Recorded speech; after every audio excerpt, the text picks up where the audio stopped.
आप देख रहे हैं एनएमटी न्यूज और आपको रखे सबसे आगे। यूक्रेन में युद्ध विराम पड़ा खटाई में रूस कीव ने एक दूसरे पर सहमति के उल्लंघन का लगाया आरोप।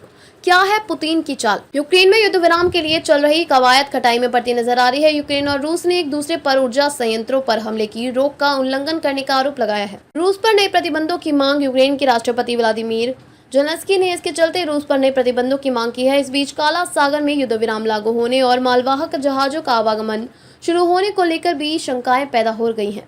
काला सागर में युद्ध विराम पर अमेरिकी राष्ट्रपति ट्रंप और रूसी राष्ट्रपति पुतिन की वार्ता में सहमति बनी थी। मंगलवार को अमेरिका में एक दूसरे के ऊर्जा संयंत्रों पर हमला न करने, काला सागर में जहाजों और बंदरगाहों पर हमला न करने की रूस और यूक्रेन में बनी सहमति की घोषणा की थी, लेकिन एक दिन बाद ही दोनों देशों ने कटुता और तनाव बढ़ने के संकेत दे दिए हैं। काला सागर में युद्ध विराम प्रभावी होगा। रूस ने कहा कि उस पर लगे प्रतिबंधों को हटाए जाने के बाद ही काला सागर में युद्ध विराम प्रभावी होगा।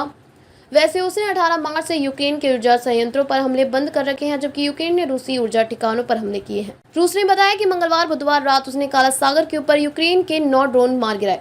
ये ड्रोन क्रीमिया के गैस डिपो और कुर्स के विन्यांस्क के ऊर्जा संयंत्रों पर हमले के लिए छोड़े गए थे, जबकि यूक्रेन की सेना ने कहा था कि रूस ने 117 ड्रोन से क्रीवी रिहा शहर पर हमला किया। यूक्रेन के राष्ट्रपति जेलेंस्की ने कहा कि इस बड़े हमले को देखते हुए उन्हें विश्वास हो गया है कि यूक्रेन में शांति स्थापित नहीं हो सकती है। विदेश मंत्री एस जयशंकर ने एक बार नहीं बल्कि कम से कम 3 सार्वजनिक मंचों से आधिकारिक तौर पर यह बात बोल चुके हैं कि भारत की ब्रिक्स संगठन के साथ मिलकर अंतर्राष्ट्रीय कारोबार से अमेरिकी डॉलर को बाहर करने की कोई मंशा नहीं है, लेकिन अमेरिका की कई नई सत्ता को अभी तक यह बात समझ नहीं आई है। मंगलवार को अमेरिका के खुफिया विभाग की तरफ से जारी वार्षिक रिपोर्ट, यह रिपोर्ट संभावित अमेरिकी हितों के समक्ष उत्पन्न संभावित खतरों पर होती है।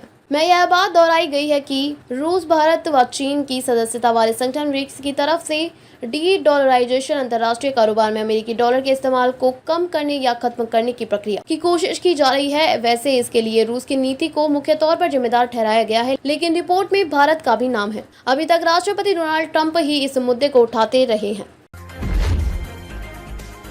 आप देख रहे हैं एनएमटी न्यूज और आपको रखे सबसे आगे।